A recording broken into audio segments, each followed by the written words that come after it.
Are vampires misunderstood? Are they really real? Are they from the depths of hell? Are they blood-sucking, soulless creatures? Well, today we are going to talk with author A.P. Sylvia, who has been interested in the supernatural beliefs of vampires and their origins. He has explored the essential text of vampire folklore and has visited various vampire-related locations. We're going to talk about his book, Vampires of Lore, Traits and Modern Misconceptions. A lot to discuss right here on Truth Be Told. I'm Tony Sweet, the host of Truth Be Told. Please welcome to the studio, A.P. Sylvia. There he is. How you doing, sir? I'm well. Thanks for having me on. Well, this is an exciting show. We were talking before how folklore I just love. It's interesting to hear all about the subjects of people's legends and mysteries from thousands of years ago, and vampires have been around for a long time. So this is a subject that we've always liked to talk about. And you don't have to wait for Halloween. You can talk about it anytime. So thank you for being here. Oh, thank you for having me. All right. So first of all, we were saying that you're not a vampire, but you're like me. You like the folklore of vampires. So tell us how you got interested in the subject itself. Yeah, I am not a vampire. I've always been interested in supernatural beliefs and legends and things like that. Ever since I was a kid, I had books about the supernatural and stuff like that. What really got me interested in vampire folklore and really kind of honed my focus was actually a trip to Ripley's Believe It or Not Museum in Times Square. There's a number of them around. They're a lot of fun. Lots of really cool objects and oddities and things. And while I was there, they had on display this antique-looking box filled with vials and a cross and a stake and a mold for silver bullets and whatnot, and it was labeled as a 19th century vampire killing kit that people supposedly would take with them if they were going to Eastern Europe or something like that. Right. And it was a great piece, great aesthetic. I really like the look of it. And so afterwards, I was kind of thinking about it again. I was like, oh, what's the story with these kits? What's going on? And so I took to the internet, and I actually found that there was a bit of controversy surrounding them in regards to their authenticity. Some people maintain that the kits were actual pieces from the 1800s. Other people argued that, well, they were actually assembled in the 20th century using pieces from the 1800s. So someone took an antique box and an antique cross or something like that, and sort of put it all together and labeled it as a vampire killing kit. And one of the arguments for that was that, oh, well, these kits kind of represent our movie vampires and our kind of modern notions about vampires, and don't really reflect the folklore. And that sort of statement, that kind of notion and comparison to sort of the actual beliefs and sort of modern thoughts really got me on a track of like, well, what did people believe about vampires in the past? And I had seen a couple documentaries and things. I knew that there were some differences, but I started looking for like a rundown. Like, will someone go through like everything we associate with vampires today? The fangs, the garlic, the bats, all that stuff, and sort of tell me where it came from. And I couldn't find anything like that. So I started sort of researching all these different things, and I ended up writing the book that I wanted to read, which is Vampires Lore. Well, where did you said? I mean, because we've been around. I've been on this earth for a while, half a century, and I grew up with Bela Lugosi. That's the vampire I grew up with. Scary and just the mystery of it and the evil part of it. But then the new generation, they got Twilight, which was completely different than the vampires that we grew up with. So the original vampire that I think in Renee in the chat room, thank you, Renee, was Vlad the Impaler. Did you go all the way back and study him also? So Uh, how did you get the resources, and how did you compare each vampire in different stages? Sure. So there's a few things we can kind of unpack there. So a lot of our kind of modern imagery with vampires, sort of alluring vampires or suave, sophisticated vampires. You can think of Bela Lugosi, in his evening attire, Right. going, hanging out in like a mansion and stuff like that with a social gathering.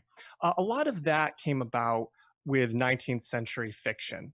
Um, Vampire stories written then kind of took the belief, the folkloric belief, and kind of turned it into this character that was sort of suave and alluring and mysterious. Hey, there he is. Uh, um, so that sort of, and that I think then that sort of evolved. Obviously, Bram Stoker's Dracula was Oh my gosh. had a tremendous influence, and then you have the Dracula movies and things like that, and ultimately you wind up with the more modern vampire stories. But again, they're still sort of alluring and interesting and attractive and stuff like that. Folkloric vampires were no one wanted to hang out with a Right. vampire. Uh, they were scared. They people were quite literally afraid of them. In terms of Vlad the Impaler, a lot of that comes from the ties that were established between Bram Stoker's work and the historical prince Vlad. Um, Basically, that is from that's a great movie. Um, what happened with Stoker was Stoker took found the name Dracula in a book, and it mentioned that like Dracula meant devil, and it was the name of this ruler from Eastern Europe, Right. and so Stoker kind of took that and sort of put that on his vampire character. Vlad the Impaler, he was a prince or a voivode of Wallachia, and in the 1400s, he was known to be a very brutal ruler, and it was a brutal time. Known for impaling people and things like that. But no one during his lifetime thought he was a vampire or anything like that. They knew he was brutal and to be feared and stuff. So But where did really, the that come associate from? what the vampire? Yeah, where did they get the vampire? I think it came from Stoker. I think Stoker Oh, was he's doing the one that, research about Eastern oh, Europe, got it. Got it. ran across this reference to this prince who fought these wars, who was named Dracula, and ultimately he used that name and kind of made it such that his Count Dracula was this prince. But Stoker, a lot's been kind of hypothesized about what Stoker knew about Vlad's life. But from I read the work of Dr. Elizabeth Miller, who did quite a bit of research on this, and basically the only thing that's really known is that he read this like one brief reference about Vlad in this one particular book, and that's the only thing people really know for sure that Stoker knew about Vlad. And it kind of makes sense when you read Dracula. He doesn't say a whole heck of a lot more about Vlad the Impaler. In fact, he didn't even know that his name was Vlad. I don't think it was just he knew the name Dracula. Vlad was known as Vlad Dracula. His father was Dracul, because his father was part of this order of chivalry, Right. the Order of the Dragon, Hmm. and then so Vlad taught, referred to himself as Dracula, the son of the dragon, but it can also translate to devil apparently. So in terms of my research and in terms of vampire stories, there's various vampire accounts from different countries and different time periods. In fact, I found stories that related to the undead. They didn't necessarily use the term vampire. Vampire was used in certain places and times. But one story I found was from the 12th century. So Hmm. that's way before Vlad, and it was Right. from the UK. I was going to ask you So if there was anything before him. yeah. Oh, yeah. There's been various kind of stories about the undead, revenants, and stuff like that at various time periods in the past. So it's been something that's been with humanity, this notion, for a very long time.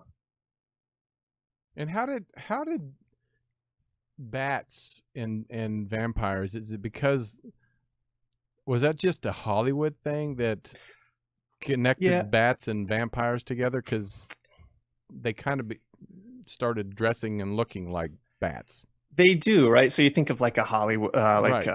Hollywood movie, or like a Halloween vampire, right? Where they kind of lift their cape up and it's like a bat, like bats, and they have Right. kind of pointy ears and things. Um, yes, it's funny because you would think that bats would be very much associated with vampires, right? Because they're these, nocturnal creatures and stuff like that. And they're these vampire bats that actually do drink blood and stuff. But actually, in folklore, um, the associations between vampires and bats are very limited, virtually non-existent. People did believe that vampires turned into different kinds of animals, but for some reason, bats was sort of never listed. There were like a couple references to vampires being able to turn into bats, but it's practically non-existent. For a very long time, actually, it was thought that Stoker invented it, and it didn't exist in folklore at all. There were a couple folkloric and literary precedents before Stoker, but it was very limited. So Stoker can't say that he invented it, but he certainly popularized it. People often think that the vampire bat might have influenced the belief about vampires, Hmm. but actually, vampire bats are only native to the Americas. So they don't exist in Europe. So they wouldn't have influenced that belief in Europe, because Europeans would have encountered vampire bats, like say in the 1500s, and it would have taken a while for that knowledge to even kind of disseminate among different people. So really, the bat, by and large, is kind of a modern construction. Well, let me ask you this: the vampire, the word itself, did what? Where did that come from? Was that what like Greeks, or I mean, where did that come from? Do you know? There's a few different there's been a few different discussions about the possibilities of that. In fact, there's been some like articles written about the potential origins, the etymology of the word vampire. It's probably not Um, Greek. I just threw it out there. That's why. yeah. One hypothesis was that it was originated from a Turkish word that Oh, meant witch. huh, Yeah, there's actually quite a huh. bit of overlap between beliefs regarding vampires and witches in folklore. We often put kind of like different sorts of supernatural beings and monsters into like boxes in our mind, especially with movies. Like, well, this is a vampire, and this is what it does, and this is a werewolf, and this is what it does, and this is like an evil witch, malevolent witch. This is their powers. But in folklore, these beliefs would often influence other beliefs and kind of evolve and change over time. So you would actually have quite a bit of influence there among these different sort of notions around supernatural entities. Well, let's go over some of the traits of vampires. Um, that, or first of all, what is actually constitutes a vampire? What constitutes a vampire? I mean, because like you said, Vlad the Impaler was not a vampire. It's just he got kind of assigned the name. But what actually constitutes it? Right. Yeah. So Vlad kind of got this association to Right. vampires via Dracula, and I think forevermore probably he'll certainly be brought up. Um, so when I started doing my research about vampires, and I was like, well, I want to figure out, well, what do people believe about vampires?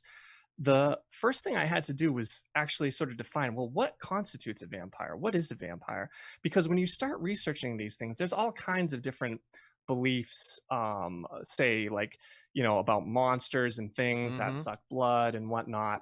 And I was like, well, that they often get brought up in these discussions, but I'm like, well, is that really a vampire, or is that something else? Right. And like, what does, how do I need to put some borders around this thing so I can say, okay, this is what people believe. And so I arrived at actually three criteria that I use to define a vampire. Some people might feel it's too narrow, some people might feel it's too broad, but it gave me kind of a direction and a focus when I was doing my research. So the first thing is that the vampire is it is the corpse of a once living person. So they used to be an actual living person, and they have subsequently died. So Hmm. right there, I'm kind of discounting like monster, like demons and supernatural beings that were never human to begin with. Right. right? Because there's a lot of different legends, that are surrounding, like, these kind of, maybe it's a demon that sucks blood and stuff like that, but it was never human, or it never died, let's say, so that was kind of the first thing, that the vampire was once like a living person who has subsequently died. The next criteria was that the corpse is harming the living in some way. So I actually broaden it out a bit beyond purely blood drinking, because when you read some of these accounts and stuff like that, sometimes blood drinking is mentioned. Sometimes it's kind of mentioned in sort of a list of things the vampire is doing. But to me, if you solely focus on the blood drinking, you might miss out on certain relevant stories. Because a lot of times, really, what it relates to is a fear of the dead, and a fear that the dead could cause the living harm. So that was my second criteria. My third was that to destroy the vampire, action has to be taken against the corpse itself. So with this, I'm kind of emphasizing that there is a physicality to vampires. They're not like ghosts or spirits that are kind of untethered in a way, sort of ethereal or something like that. There's a physicality that there's, when people are sort of believe that they're being plagued by a vampire, they can actually turn their attention to a physical corpse in the ground in their local graveyard, and they take action against that. So that was to me also an important kind of point of it. So with those three criteria in mind, that's kind of how I define the vampire for my purposes. And I think it kind of helped give it direction. But of course, if there's something that's kind of maybe seems relevant or a little off the beaten path, I'm not scared to go in that direction too, if I think it's fun. Right. So what Renee and also in the chat room want to know, do you think Dracula or vampires are demons or devils, or just associated with either of the two? Yeah, so that's interesting. There were different beliefs surrounding kind of what a vampire may or may not be, or sort of what was causing it. There were some beliefs that involved, if someone had been evil in life, or if they had practiced like black magic or something like that, they would become a vampire in death. So in that case, it's more like the evil of the person was persisting the vampire. There were some that wondered if vampires were caused by the devil or something like that, or even an illusion caused by the devil, let's say. There were even some beliefs surrounding kind of the nature of the soul. There was one belief where it was thought that every person had two souls, one soul that was kind of always in your body, and another soul that would sort of go roaming at night while you slept, while you dreamt. And if you died while that second soul was off wandering, the soul that was always with you would leave, but then that second soul would come back and then animate your body as a vampire. So there were actually a number of different sort of interpretations of what people thought was going on. And in some cases, I think, the people didn't necessarily have a specific explanation for it. They just thought it was happening and thought that, well, this is something bad. We need to take action. Well, I want to find out what some of the traits are, and what would be surprising traits of a vampire that isn't present in folklore. So the one trait I'll mention. I always feel a little bad saying this, because I think it's a bit of a letdown. One thing that is quite iconic to our vampire imagery are the fangs, right? The two extended canines. Right. I mean, even if you're watching like a television show or something like that, and someone looks at the camera menacingly and they smile and they have the two fangs, then you immediately say, oh, that's a vampire, right? They really don't need to do much else. That's the image. And interestingly, in folklore, fangs are not present. It's not. Yeah, no, it's not mentioned. It's not brought up. going along with that, the two puncture wounds that in the neck that, Mhm. when you can tell someone's been the victim of vampire, Right, right. that also isn't found in folklore. If a wound on the neck is mentioned, it's usually it's singular. It's a wound. They don't mention like the two bite marks. So the fangs aren't present. There are a couple accounts where they mention that the vampire had elongated teeth, Hmm. and sometimes people might read that and go, "Oh, they meant fangs." Well, they didn't say fangs. They said teeth, implying all their teeth. You might interpret that an explanation for that might be that the gums were receding due to decomposition of the body. Um, so, in a number of these vampire accounts, people would actually exhume corpses and examine them, looking for like signs of vampirism. And fangs were not in there; they weren't mentioned. Really? Yeah. Wow. So I want to know, because we were talking earlier, and then that I've interviewed a priest from the Church of Satan before on my show, but I've never actually met someone living as a vampire. Have you ever interviewed, or have you ever met living vampires?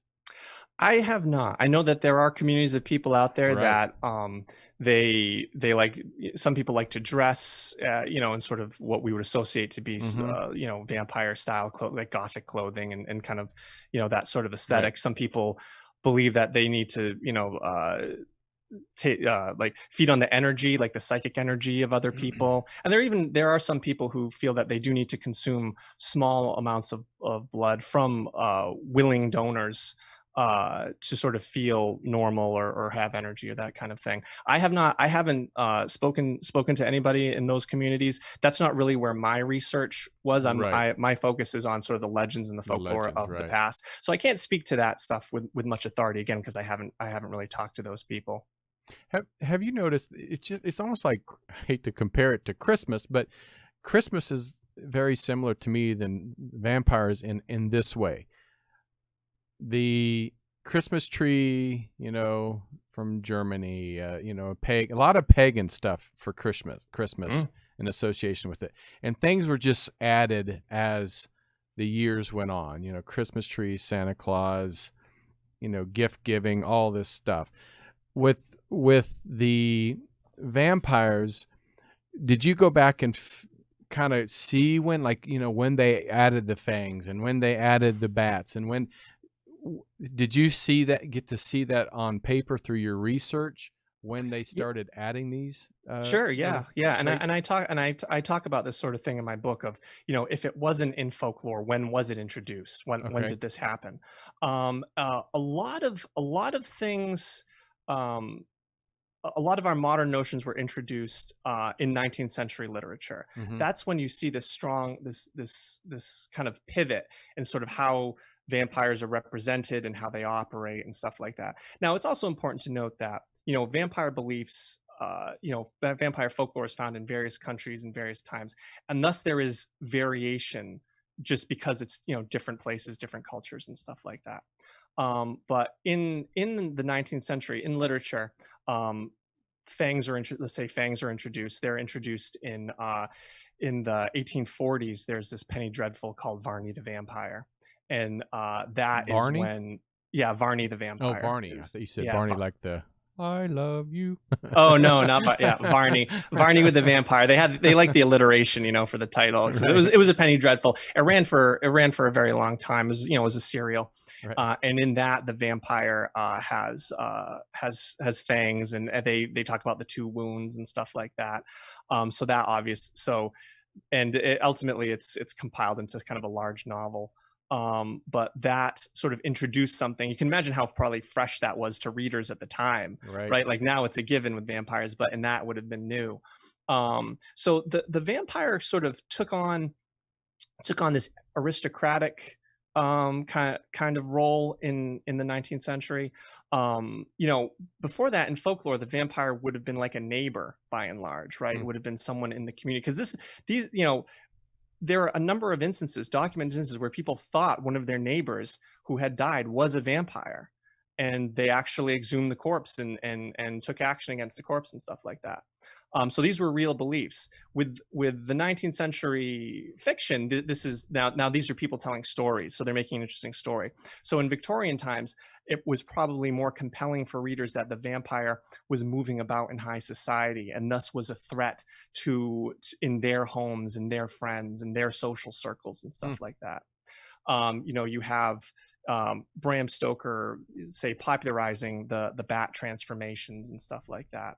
The shift to kind of the suave vampire really happened more in the early 1800s. It was this novella called The Vampire, and it's about this vampiric character, Lord Ruthven, and he befriends this young man, and they travel together, and the young man kind of realizes that Lord Ruthven has this a negative effect on the people around him. He kind of causes harm and stuff like that, and ultimately he realizes. But at the same time, Ruthven's he's a nobleman. He's very alluring. He has this kind of appeal, and ultimately he realizes that Ruthven's a vampire. The novella was written by this guy, Dr. Polidori, who was the personal physician to Lord Byron, the famous poet. Mm-hmm. And apparently the two men didn't get along. So some people think that Polidori based his Lord Ruthven vampire on Lord Byron. So you could actually, and the vampire novella was quite popular and stuff like that. So it could be this sort of, again, this influence of one author basing this vampire on somebody and changing things about to make it a more interesting read, to make it more relevant to the audience. And now that sort of evolved and grew over time, and now we are where we are with our expectations about vampires. But the thing I find interesting about vampires today is that there's often a lot of focus put on their immortality, right? That's something I think that appeals to modern audiences. So it's often emphasized in shows and stuff like that, that the vampire can live forever. And sometimes you have people who are seeking out the vampire because they want to live forever and that kind of thing. And I think that sort of speaks to modern audiences, because when you look to the past in vampire folklore, people often they were using the vampire to explain something that was going on, an Right. illness, death, things of that nature. They needed the vampires as that form of explanation and catharsis. We don't need the vampire for that nowadays, but we still have this fear of aging, growing old, and dying. Science hasn't conquered that. Right. So I think in vampire stories today, that is a very compelling notion to modern audiences. But at the same time, the modern vampire in these stories is cursed because they have this immortality. And I think that also speaks to us, because maybe we deep down we know that the course of nature shouldn't be subverted. I mean, people ask all the time, do you want to live forever? And I mean, if you could live forever with your loved ones, sure. But if you live forever and everybody that you love is gone, no. I mean, that would be your curse to me, as living way, way beyond your loved ones. So I think that's probably where that is. But one thing you said back, some of the folklore was they thought some of their neighbors were vampires. It reminds me of the witches of Salem, where a lot of the people thought their neighbors were witches. Did they have accounts like where they would burn,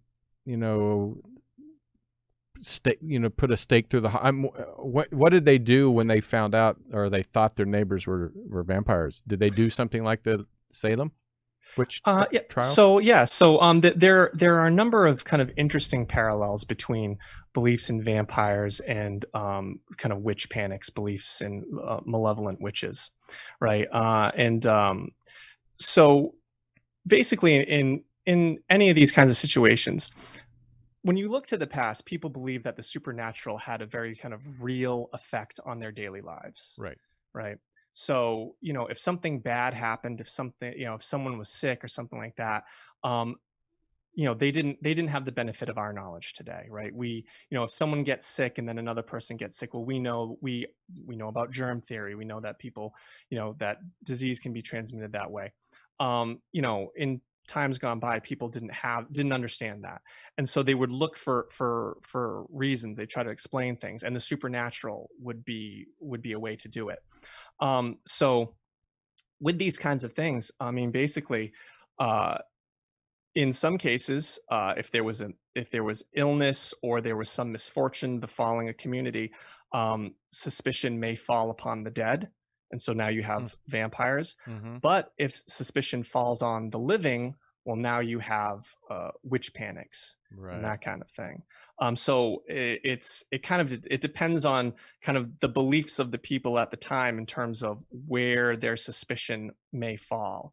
So in terms of vampires, there are various accounts where they thought that, say there was people in the village who were dying, right?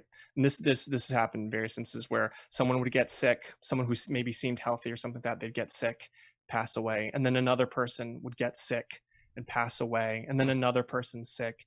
And so the people are kind of looking around going, well, what's going on here? What's the origin of this? And sometimes what would happen is they would think, well, this all started when this first person passed away. Maybe there's something there. Maybe that's the root of the problem.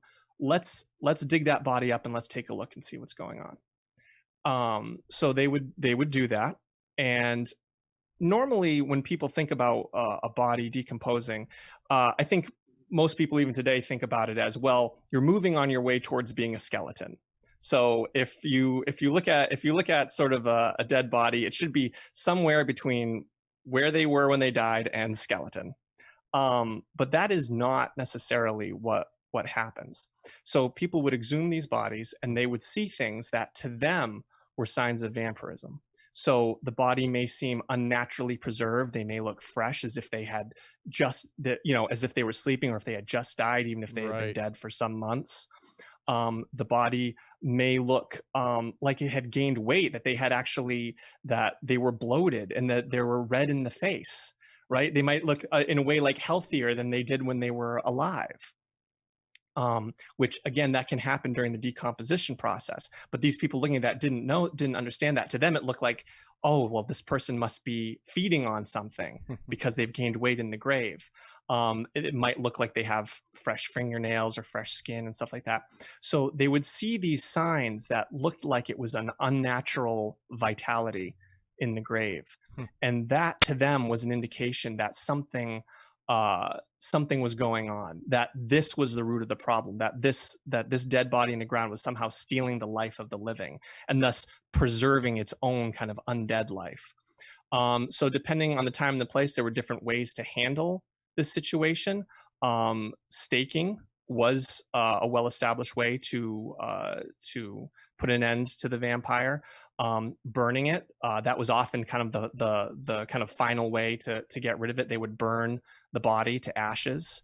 But there might be other approaches. They might cut off the head and stuff like that. A lot of the methods were ways in which, to prevent the corpse from rising again, you would mutilate it in some fashion, so it couldn't get back up out of the grave and attack people or preserve itself in some way. I never understood when they said put a stake through the heart. Well, if you're dead, you probably don't have much of a heart left anyway. So I never understood. What was that legend? Where did that come from? Yeah, so there's actually a few different interesting things about staking the vampire. In some accounts, when they talk about staking the vampire, they'll actually say that they pinned it to the earth with a stake. In those cases, the stake was actually serving a very practical role.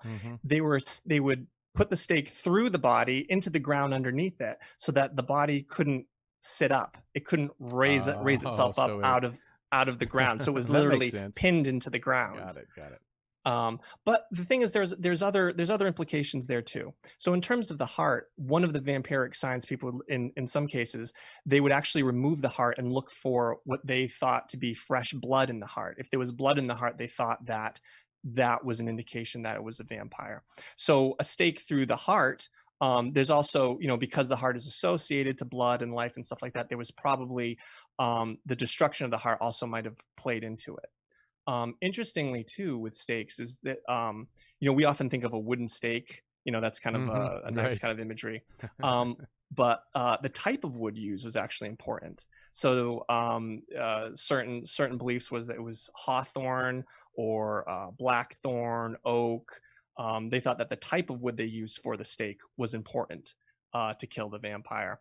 The kind of the hypothesis there is that they believe that those types of wood they were used in the crucifixion, so it probably imbued the stake with like a religious power or a religious authority.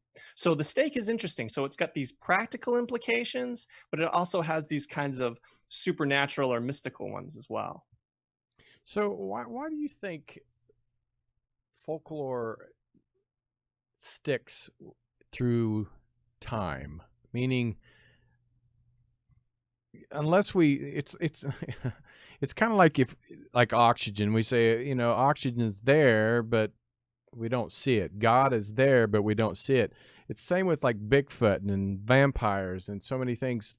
A lot of people say they see things, but there's really no proof. How do we know vampires are just a myth? Maybe they are real. I mean, have you met anybody that had an account of a vampire? Um, I know you said I you haven't met any, but So, in terms of vampires and if they're real, personally, based on the research I've done, I'm not yet convinced that corpses are actually clawing their way out of the right, right, ground right, and right. attacking people. However, it depends on who you ask. In the 2000s, there was actually a story. It made the international news of a rural community in Romania that thought that they were being plagued by the vampire of someone who had recently deceased Hmm. in that community. Right. And so they exhumed the corpse and they took action against it. And it made the news and that kind of thing. And so this is in the 2000s. Oh, really? Yeah, yeah, this is in the I didn't know about 2000s. that one. Yeah, so it does. So some of these beliefs do still exist, I think, in certain areas, maybe in some rural pockets and stuff like that. I think it's a testament to the power and impact of these beliefs on cultures. Um, I think the fact that you find beliefs in the undead in sort of various places and various times, I think it resonates with people. I think you can say call it the collective unconscious or something like that. I think people have a natural kind of fear. They have a fear of death, and thus they have a fear of the dead. And people don't want the dead to harm them or make them dead as well. And I think that's how some of this sort of evolves, and I think that's why it sticks around. So, what do you think about how the people of the past? What do you think if they saw the vampires of Twilight? What what do you think the reactions would be? Do you think they would be as scared? I mean, the thing is, they would not know that that's a vampire. Right? They'd be like, "Oh, You would that's say that Bob." that's a yeah. You'd say it's a vampire. They'd be like, no, it's not. That's not. Right, right. I think you know in the folklore, vampires, well, they weren't going to high school, for one thing. But they were something to be feared.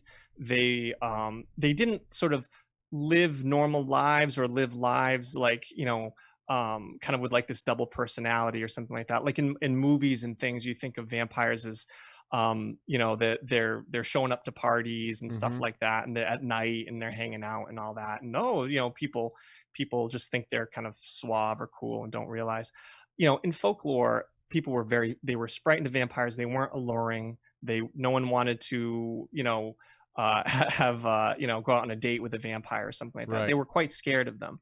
They wouldn't have had fangs, and stuff like that. They would have been someone who has been in the ground.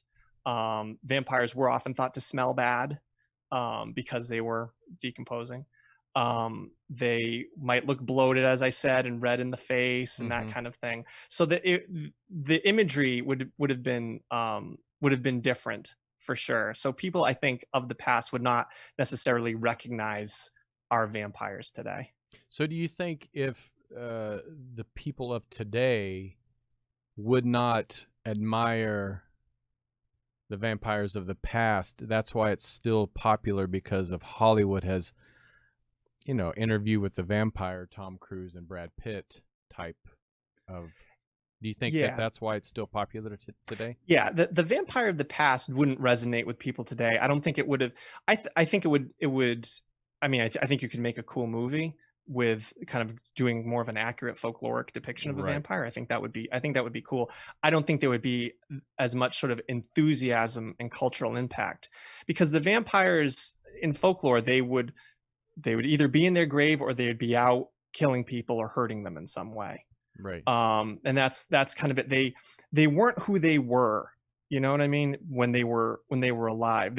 Because oftentimes the belief was that the vampire was harming like their family members, right? So these are Right. people that, who passed with, like, this was a loved family member who might have passed away, and now they think that this family member is causing illness or death in friends and other family.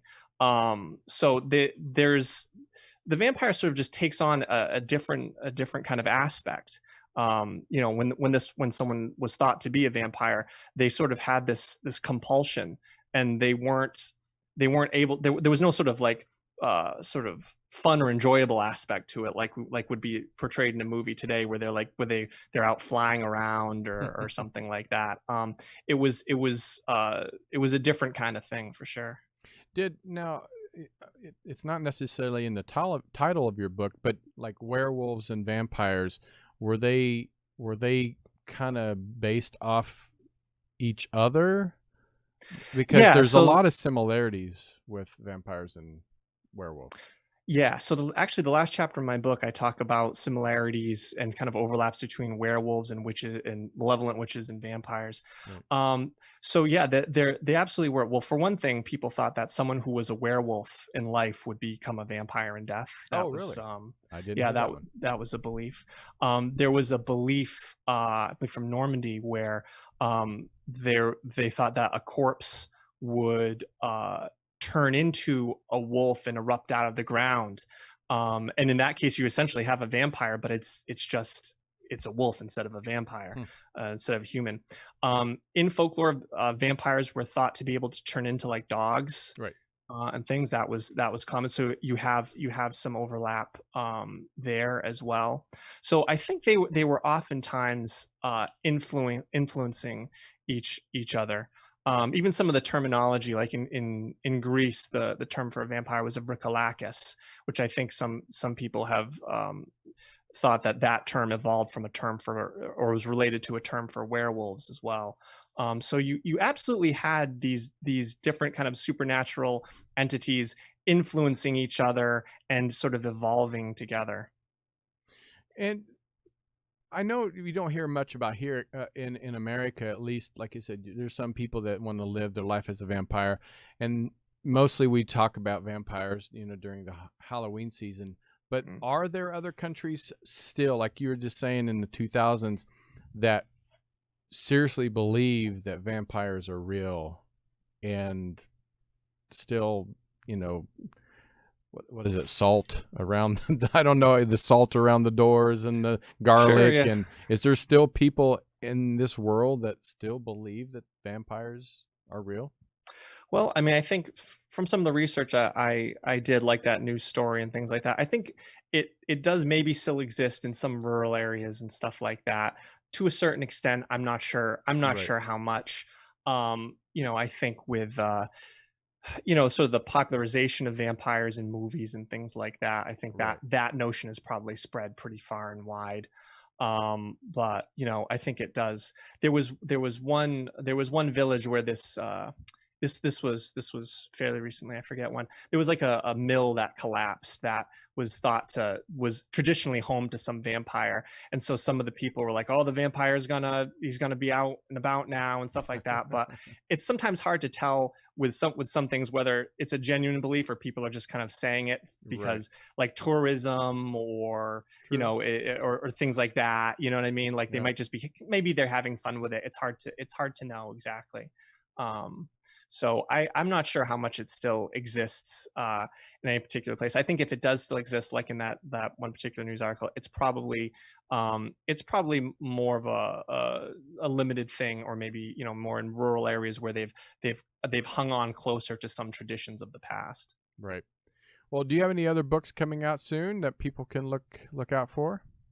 Not at the moment. I've got a few ideas in mind that I'm gonna be working on potentially, but Awesome. I do have a website called locationsoflore.com. And on that site, I talk about some different places I've gone and some of the folklore behind it with pictures and things. And some of them are some like the graves of supposed vampires that I've visited. So Oh, if wow. people are interested, they can check those out. Awesome. Well, we appreciate you for being on Truth Be Told. It's always a pleasure to meet some new friends and hear some great stories and your research. That way I don't have to do it myself. Um, but AP Sylvia, go to locationsoflore.com. That's LORE. And thank you. And hopefully, if you have another book, please come back and visit us. And we'd appreciate to hear what you have. Oh, I certainly will. Thank you so much, Tony. Really appreciate being here. All right, everybody. This is Tony Sweet for Truth Be Told. Until next time, make sure you go to our website, truthbetoldworldwide.com. Check out our all of our podcasts on Apple, on Spotify, iHeartRadio.com, pretty much everywhere you can find a podcast. And also, please subscribe to our YouTube channel and share this show. We really appreciate it, because without you guys, it wouldn't be anything. All right, until next time, I'm Tony Sweet. See you next Friday.